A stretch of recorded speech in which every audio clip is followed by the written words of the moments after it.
So welcome to Chandru Study Center. இன்னைக்கு நம்ம spot the errors பார்ப்போம். So sentenceல எங்க தப்பு இருக்கு அது கண்டுபிடிச்சு நாம அதை சரி பண்ணணும். Each of the cycles are damaged. Each of the cycles என்பது சிங்குலரை குறிக்கும். இது plural இல்ல. S வரதுனால நம்ம plural நினைச்சுக்குவோம். இதுதான் நம்மள குழப்பத்துக்காக கொடுப்பது. கவனிங்க. Each of the cycles S வந்தா நம்ம plural நினைச்சுக்குவோம். அப்ப each of the cycle என்பதுங்க singular.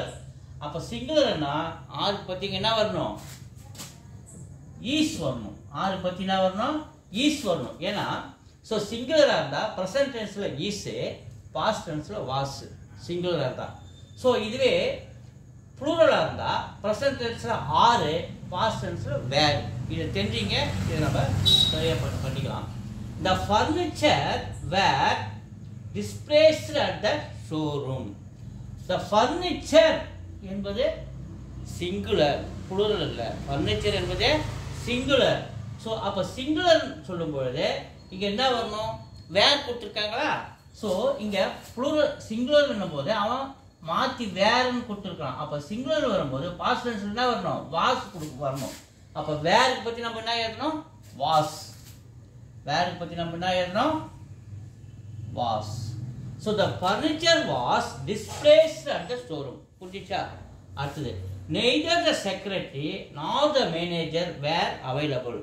neither the secretary nor the manager. இவரு அவரு ரெண்டு பேருமே இல்ல.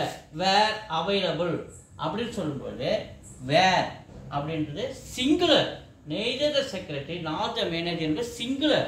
so singular அதே மாதிரி தான் இங்க singular என்னும்போது was வரணும் இல்லையா? அங்க என்ன கொடுத்திருக்காங்க? இது singular என்னும்போது past tenseல was வரணும். இங்க past tenseல was பத்தி என்ன கொடுத்திருக்காங்க?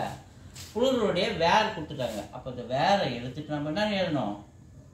was. புரிஞ்சுச்சா? அதுக்கு அடுத்து I hearing a strange noise.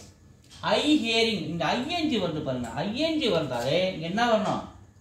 I am hearing, H-E-A-R-I-N-G. I am hearing.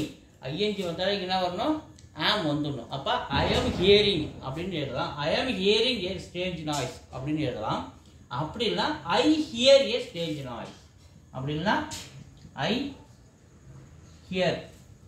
hear a strange noise. அப்படி ரெண்டு விதமா ஆன்சர் எழுதலாம்.